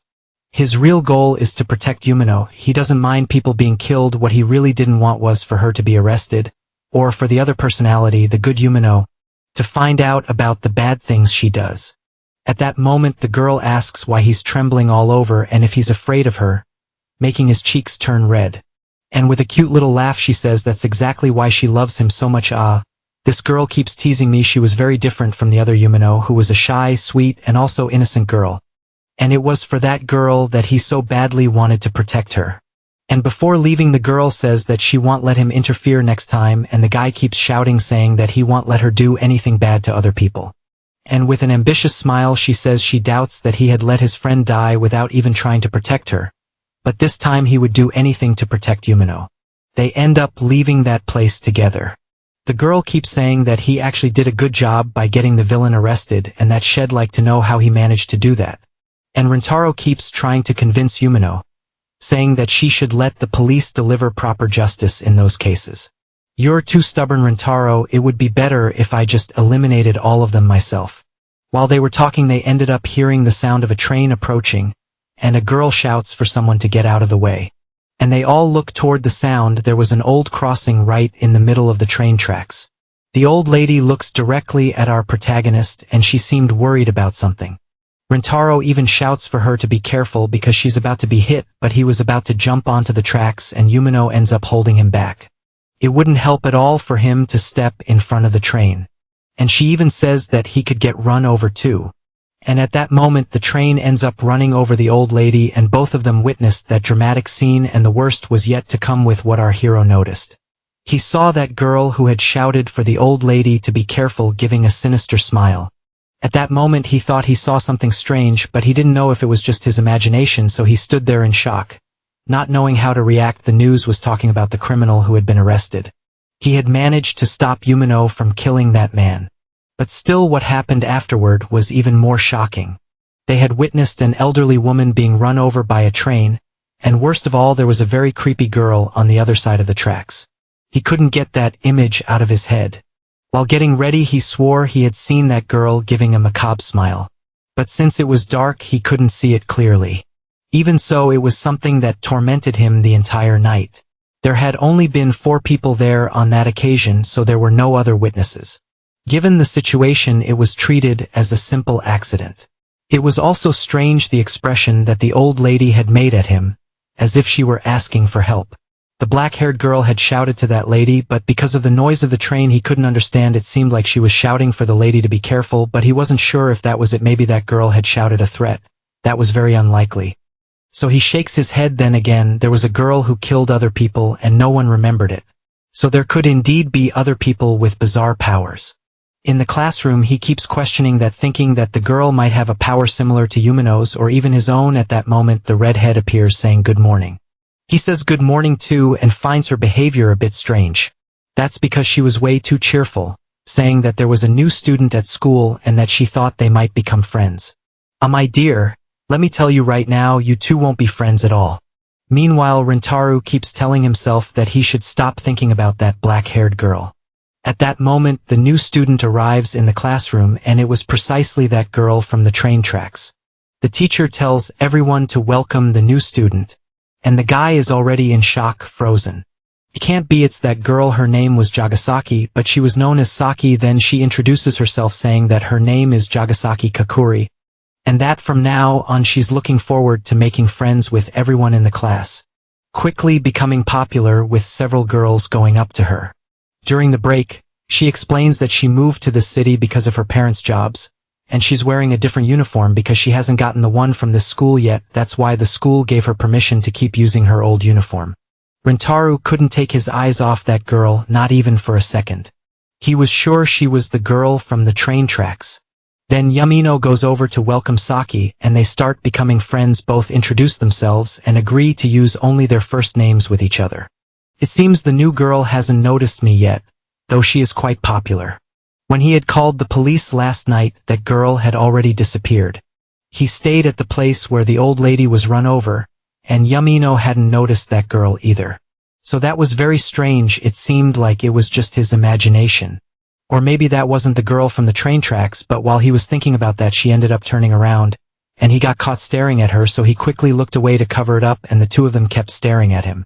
At that moment, Yamino goes over to our protagonist and ends up pulling him along to welcome the new girl. The atmosphere becomes a bit tense as the three of them look at each other. Then the redhead says that this is Satomi Rintaro, her best friend, and the girl stares at him, and with a little smile she says, "So your name is Satomi Rintaro, right? I'm looking forward to us becoming friends from now on. Yeah, my boy, you better get ready. Because this girl is also a killer." She puts on a cute face, dismissing any suspicion. And it seems that Yamino felt a bit jealous. So she shouted loudly saying that Rintaro was her best friend. He was a bit surprised by her declaration and Saki gave a little laugh. Noticing that her friend was embarrassed, she apologized for saying that out loud, and the black-haired girl just stood there staring at the two of them, saying she was jealous because she wished she had a best friend too. Then the cheerful redhead Yamino says that she shouldn't worry because soon she would make lots of friends. Our boy thought that situation was really strange, especially because that girl didn't look anything like the one from the night before. Saki in person was very cute and also beautiful. Class had resumed and he couldn't take his eyes off the brunette. Meanwhile, the redhead kept watching everything. Even feeling a bit jealous. Is he really looking at Saki? Well, she is pretty, right? Class ended and the teacher asked them to take some materials to the staff room. A girl appears and asks Saki if she liked the class and she says yes. And there was our protagonist paying attention to everything. He looked up information about the accident that happened the night before, and it only mentioned a 68-year-old woman who had been in a train accident. There was nothing unusual reported in the news, and the strangest thing of all was that Saki didn't seem bothered at all by the scene she had just witnessed. Quite the opposite, she seemed to have enjoyed seeing it. He would need to be very cautious to try to figure out what that girl had done, so he kept following her throughout the entire lunch break. And it was strange because that girl was very friendly and always smiling, which dismissed any suspicion. Then they went to PE class and she was also a great athlete. The guy couldn't take his eyes off the new girl and Yumino became a bit flustered. While cleaning the gym, the girls asked why Saki was so good at sports, and she said she practiced track and field. And there was Rintaro, completely captivated by her. Behind him, Yumino was watching that scene. Ooh, what a pain. It seemed like he was really falling in love with her, but that wasn't it, guys. He was only trying to figure out if she was the girl from the night before. At that moment, Yumino comes closer and ends up touching the boy's shoulder, calling his name. It was Yumino and she was emanating an ominous aura, even looking a bit grumpy. Wait, why is she radiating such a dark energy like that? At that moment, she suddenly changes her expression and starts asking for his help with the cleaning. Right then she starts blaming herself, telling herself that she shouldn't be so jealous. And our boy stands there, not understanding anything that's happening. Trying to play it off, he says he's gonna clean another area of the gym. And she grabs his shirt to keep him from walking away. What is it, Yumino? The guy asks if something's wrong, and when he looks back he sees her with that cute little face down below. Saki was walking by, and when she looks up she makes that suspicious face. That girl was also keeping an eye on our hero. A girl comes closer and asks what Saki was doing, and she says that she was reading a book. Oh, that's nice. What kind of books do you like to read? Do you know The Red Room? The girl says that she's heard of it but hasn't read it yet. And while they were walking she asks Saki what the story is about. And the new girl gives a sinister little laugh. While going down the stairs she starts thinking of a way to summarize the story and begins walking slowly behind the other girl. The handrail of that staircase was very worn out from time, so Saki stops at the top of the stairs and once again gives a malicious laugh. At that moment the other girl ends up breaking that railing and falling from the top of the stairs. While the story is about a man who kept saying that life was boring and meaningless, and that nothing he did mattered, he was fascinated by the thrill of taking other people's lives and killing them using various methods.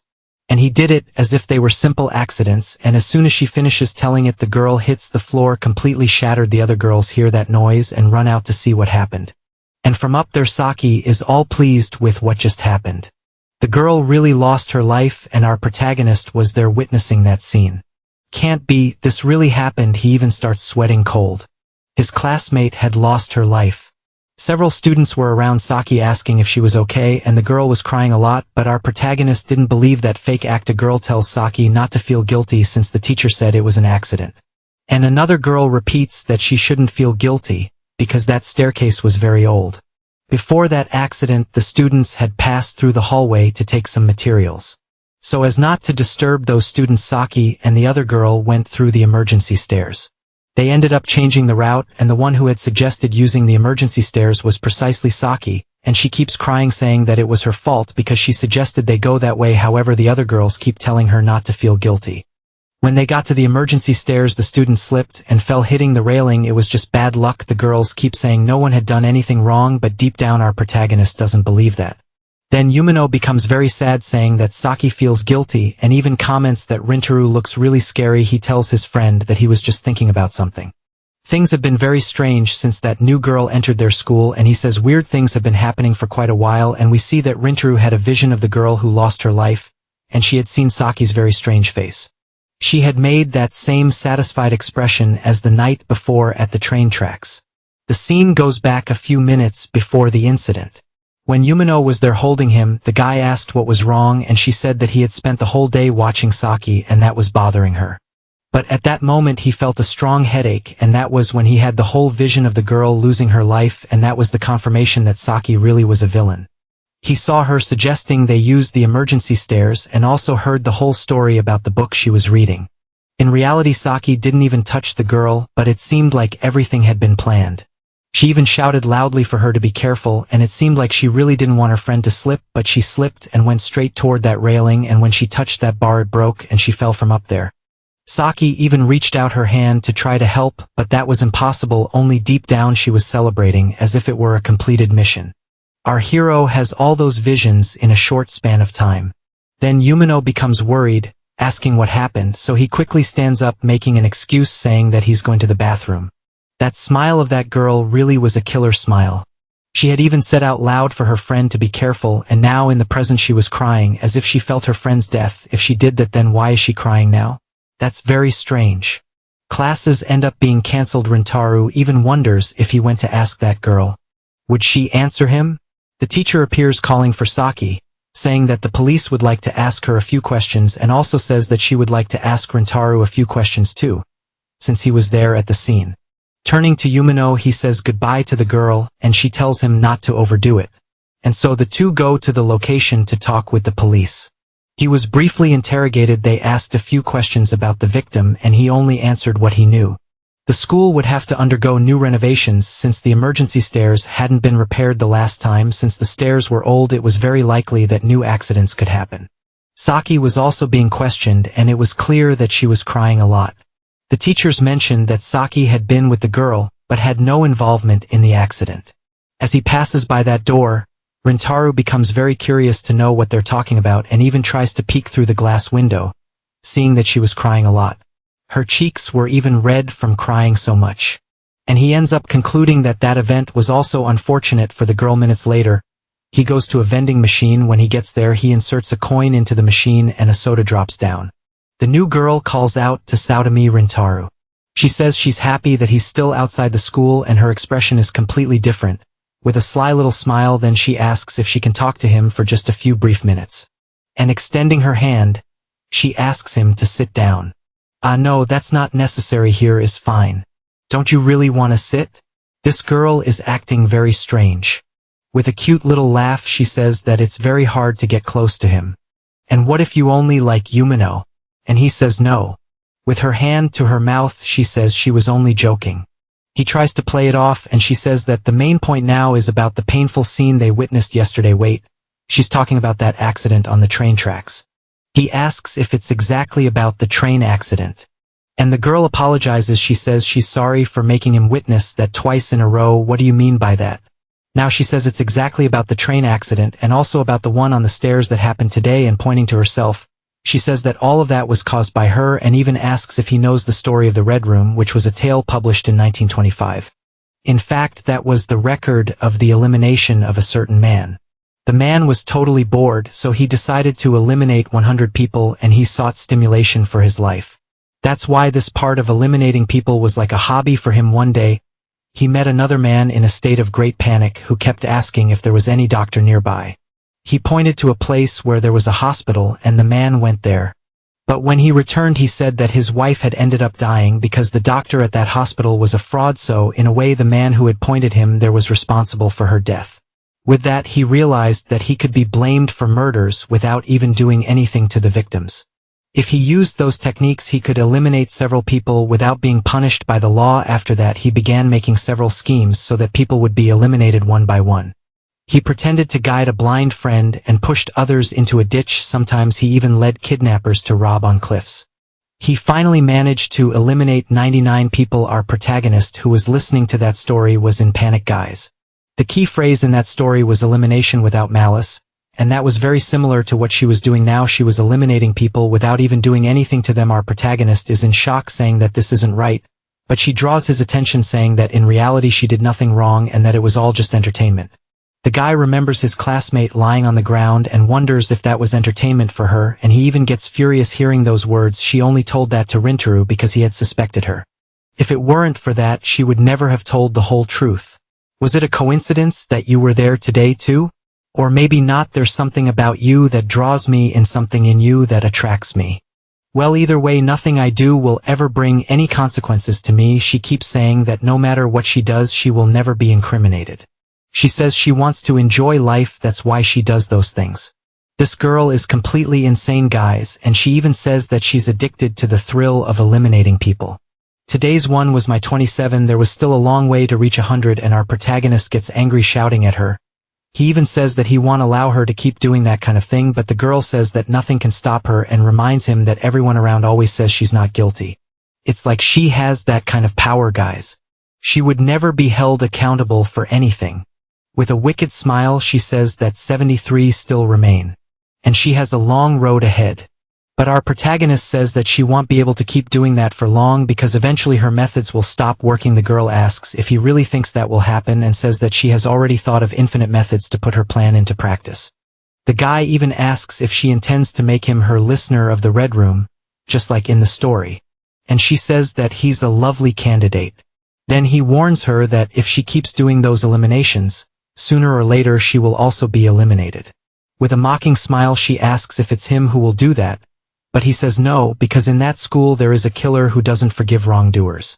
And that person was unstoppable. Turning her back, Saki says that someone like that couldn't exist and that it doesn't matter if she will keep committing her crimes. And if someone like that does exist, that will only make things even more fun. And then she says goodbye to Satom Rintaro, saying that she hopes to see him again next time. And that's how we end the second part of the story, guys. It's getting really good and I can't wait for the next chapters to come out. So that this video keeps getting views, I ask you to leave a like and a comment. Share the video with other people because I'm sure you have friends who enjoy horror stories. I'll leave 2 recommended videos here on the channel that I'm sure you'll like because they're really good. So I'll see you there. That's all for now. Thanks and see you next time, everyone.